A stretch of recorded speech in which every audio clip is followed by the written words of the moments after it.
Welcome back to another 3D sculpting video. I am Follygon, and in this video I'm going to show you how I made this base mesh. Click that subscribe button if you're new around here, and if you're interested in taking a deeper dive and learning everything I know about sculpting appealing characters, check out my online program, The Appeal Academy. There's a link down below.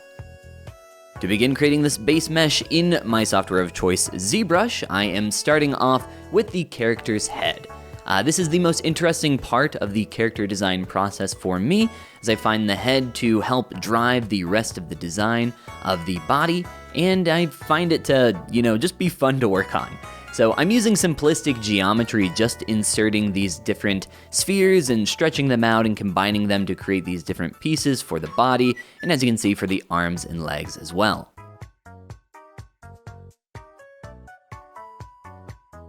After I get a really simplistic shape in for those pieces, I start manipulating them, starting to make them more visually interesting and appealing.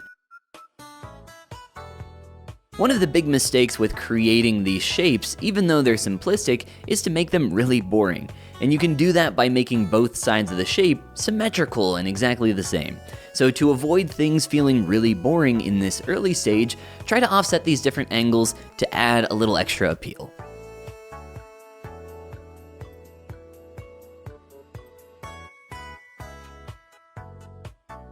Next up, I insert a couple additional pieces of geometry, one being some pre-made hands that you saw me insert there from some old characters. I think I have about 5 or 6 base hands that I kind of flip between. And then of course the chest, again, just some simple spheres.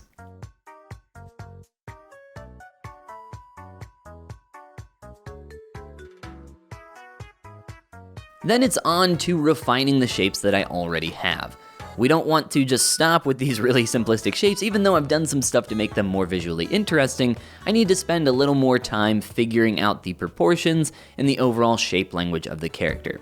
If I have everything soft or everything hard, it's going to feel really awkward. Typically in the beginning I work with a lot of hard edges, but as I continue here, you'll see me go back through these different shapes and kind of selectively keep certain areas sharper, and then go back over other areas and soften them.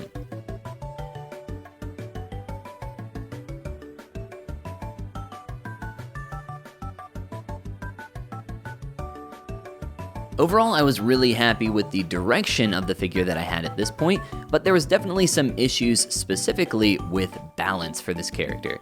And what that refers to is, the overall feel typically from the profile or side view of the character.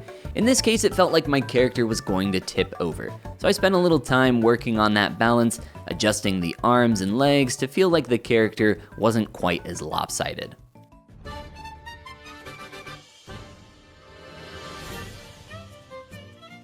Now and again, for my bases, I'm not going to spend a lot of time working on facial features. Instead, I'm going to get the general proportions and feel for the style that I'm trying to create.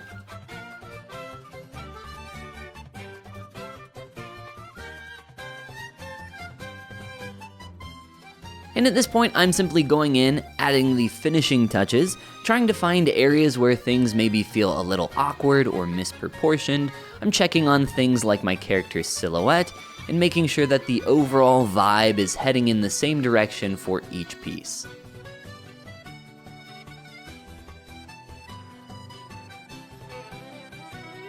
Then I finish up by going through and combining my different pieces for my body. I do like to keep certain aspects of my character separated, and for the most part I would say if you can do that for other areas too, that will make your process a lot easier for you later on down the road.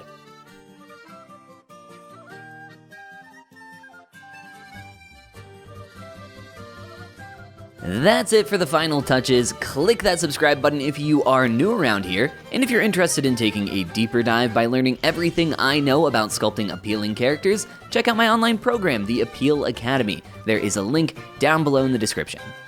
Thank you so much for watching, have a fantastic rest of your day, and I'll see you again in the next video.